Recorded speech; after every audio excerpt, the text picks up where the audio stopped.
Teman, selamat datang di Sinau di Mari channel. Hari ini saya akan membahas latihan soal PPK Guru, materinya teori belajar Ausubel ya. Kita langsung aja masuk ke contoh soal yang pertama. Seorang guru memulai pembelajaran tentang ekosistem dengan menyajikan diagram konsep yang memetakan hubungan antara produsen, konsumen, dan pengurai sebelum masuk ke detail spesifik.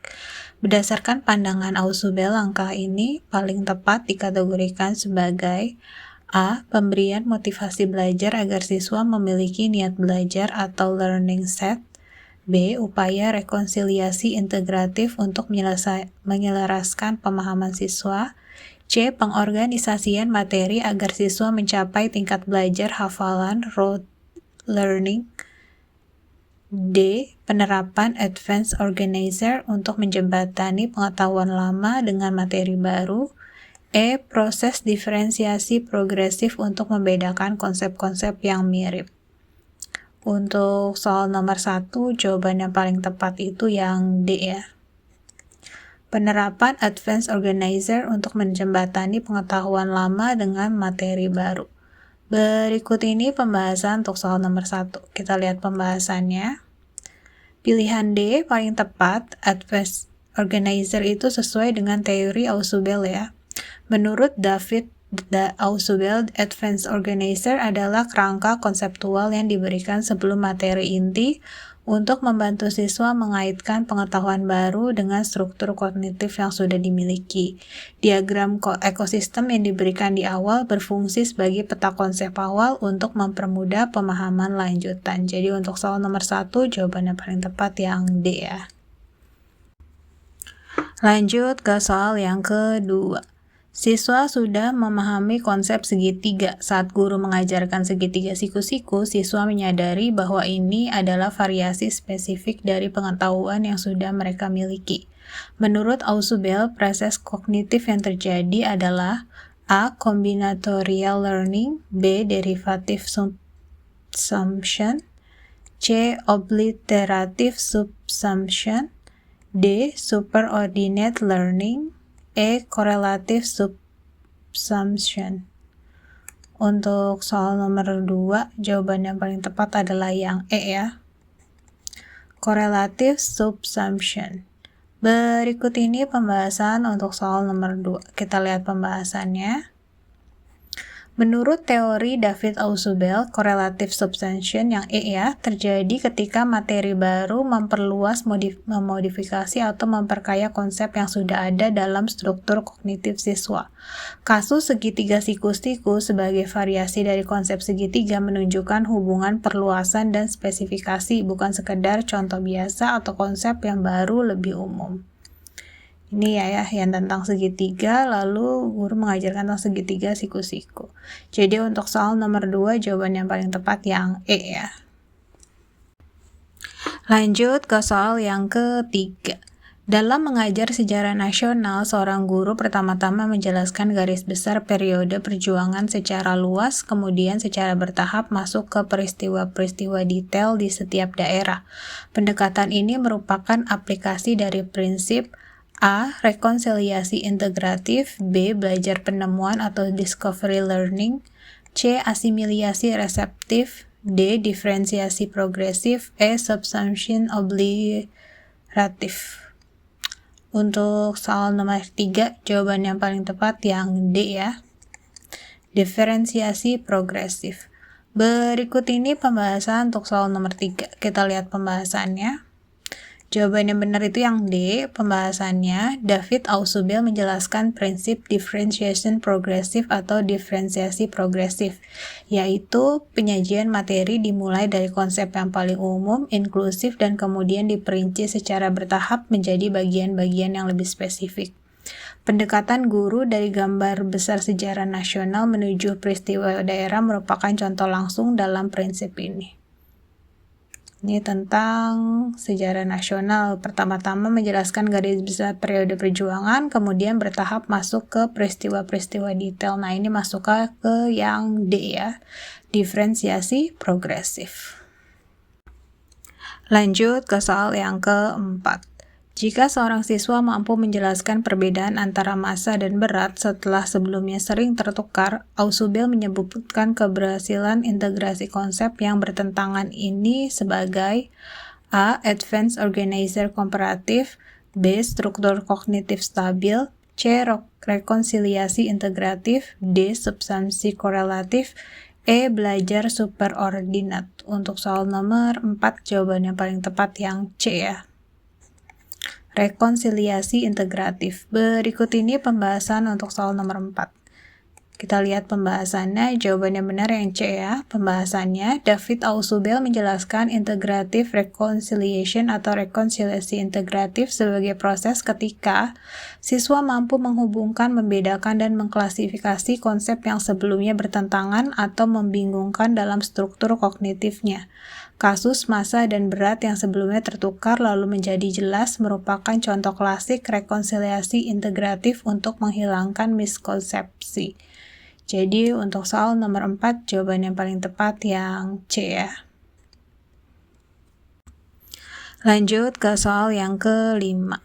Seorang guru memberikan penjelasan awal tentang perbedaan sistem pemerintahan demokrasi dan otoriter untuk mempersiapkan siswa sebelum membaca teks panjang tentang politik. Alat bantu ini disebut A. Comparative Organizer, B. Ide jangkar atau anchoring idea, C. Expository Organizer, D. Diferensiasi konseptual, E. Graphic Organizer. Untuk soal nomor 5, jawaban yang paling tepat yang A ya. Comparative Organizer. Berikut ini pembahasan untuk soal nomor 5. Kita lihat pembahasannya. Jawaban yang benar yang A, pembahasannya, menurut Ausubel terdapat Advanced Organizer jenis Comparative Organizer, yaitu pengantar pembelajaran yang berfungsi membandingkan konsep baru dengan konsep yang sudah ada untuk memperjelas perbedaan dan mencegah miskonsepsi. Kasus demokrasi versus otoriter jelas menekan proses membandingkan dua konsep yang berdekatan namun berbeda. Ini ya tentang pemerintahan demokrasi dan otoriter. Jadi untuk soal nomor 5, jawaban yang paling tepat yang A. Lanjut ke soal yang ke-6. Menurut Ausubel, kondisi utama agar terjadi belajar bermakna selain materi yang memiliki potensi makna adalah A. Guru menggunakan metode ceramah yang sangat sistematis, B. Adanya interaksi sosial yang intens antara peserta didik, C. Siswa memiliki kesiapan atau learning set untuk menghubungkan materi dengan struktur kognitifnya, D. Siswa sudah menguasai seluruh materi prasyarat secara sempurna, E. Tersedianya sumber belajar yang bervariasi dan mutakhir. Ini tentang kondisi utama terjadi belajar bermakna. Untuk soal nomor 6, jawabannya paling tepat yang C ya. Siswa memiliki kesiapan atau learning set untuk menghubungkan materi dengan struktur kognitifnya. Berikut ini pembahasan untuk soal nomor 6. Kita lihat pembahasannya. Jawaban yang benar itu yang C, pembahasannya. David Ausubel menekankan bahwa meaningful learning terjadi jika dua syarat utama terpenuhi. Materi memiliki potensi makna dan siswa memiliki meaningful learning set, yaitu kesiapan dan kemauan untuk mengaitkan informasi baru dengan struktur kognitif yang dimiliki secara non-arbiter dan substantif.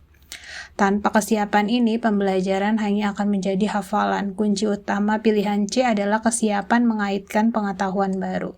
Jadi untuk soal nomor 6, jawaban yang paling tepat yang C ya. Lanjut ke soal yang ke-7. Siswa belajar tentang mamalia, kemudian mereka mempelajari anjing, kucing, dan paus sebagai bagian dari mamalia tanpa mengubah konsep dasar mamalia tersebut. Proses ini disebut A. Derivative subsumption, B.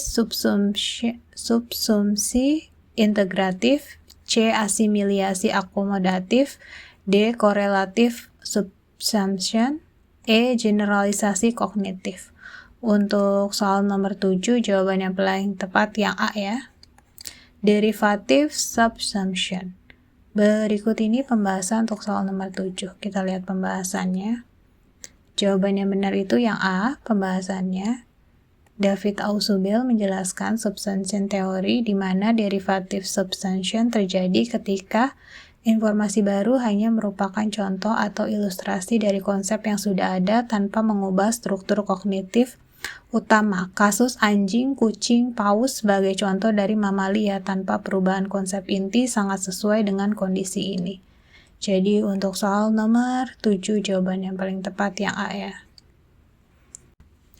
Lanjut ke soal yang ke-8. Kelemahan utama dari belajar hafalan atau rote learning menurut pandangan Ausubel adalah A. Tidak melibatkan aktivitas fisik atau psikomotorik siswa. B. Hanya cocok digunakan untuk siswa dengan kemampuan rendah. C. Membutuhkan waktu yang terlalu lama untuk dipahami. D. Informasi baru tidak terhubung dengan konsep yang sudah ada sehingga mudah dilupakan. E. Menghambat kemampuan siswa dalam bersosialisasi di kelas. Di sini yang jadi pertanyaan adalah kelemahan utama dari belajar hafalan ya, menurut Ausubel. Untuk soal nomor 8, jawaban yang paling tepat yang D ya. Informasi baru tidak terhubung dengan konsep yang sudah ada sehingga mudah dilupakan. Berikut ini pembahasan untuk soal nomor 8. Kita lihat pembahasannya. Jawaban yang benar yang D. Pembahasannya, David Ausubel membedakan rote learning dengan meaningful learning. Pada rote learning, informasi disimpan secara arbiter atau tidak bermakna tanpa keterkaitan dengan struktur kognitif yang sudah ada, sehingga tidak memiliki jangkar konsep. Akibatnya, informasi mudah dilupakan dan sulit direkonstruksi. Inti kelemahan pilihan D adalah tidak terhubung dengan struktur kognitif. Jadi untuk soal nomor 8, jawaban yang paling tepat yang D ya. Lanjut ke soal yang ke-9. Jika seorang guru memberikan materi yang sama sekali baru asing bagi siswa, tindakan yang paling sesuai dengan prinsip Ausubel adalah menggunakan A. Comparative organizer untuk mencari kemiripan dengan pengalaman harian. B. Metode diskusi kelompok agar siswa saling berbagi pengetahuan. C. Expository organizer untuk memberikan kerangka pengetahuan dasar. D. Evaluasi diagnostik untuk mengukur kemampuan awal. E. Metode ceramah padat agar materi yang segera tersampaikan. Untuk soal nomor 9, jawaban yang paling tepat yang C ya. Expository organizer untuk memberikan kerangka pengetahuan dasar. Berikut ini pembahasan untuk soal nomor 9. Kita lihat pembahasannya. Jawaban yang benar itu yang C. Pembahasannya, David Ausubel menjelaskan bahwa untuk materi yang benar-benar baru, guru perlu menggunakan advanced organizer tipe expository organizer. Fungsinya adalah untuk memberikan kerangka konsep umum terlebih dahulu agar siswa memiliki jangkar kognitif sebelum masuk ke detail materi yang belum dikenal. Jadi untuk soal nomor 9, jawaban yang paling tepat yang C ya. Lanjut ke soal yang ke-10. Konsep belajar bermakna Ausubel yang sering dianggap bertentangan dengan discovery learning Burner, namun keunggulan utama pendekatan Ausubel expository teaching dalam konteks persekolahan adalah A. Lebih efisien dalam menyampaikan materi yang luas dalam waktu terbatas secara sistematis. B. Dapat dilakukan tanpa memerlukan persiapan materi yang mendalam dari guru. C. Mendorong siswa untuk menemukan kebenaran secara mandiri. D. Hanya membutuhkan buku teks sebagai satu-satunya sumber belajar. E. Menghilangkan peran guru sebagai pusat informasi di dalam kelas. Untuk soal nomor 10, jawaban yang paling tepat yang A ya. Lebih efisien dalam menyampaikan materi yang luas dalam waktu terbatas secara sistematis.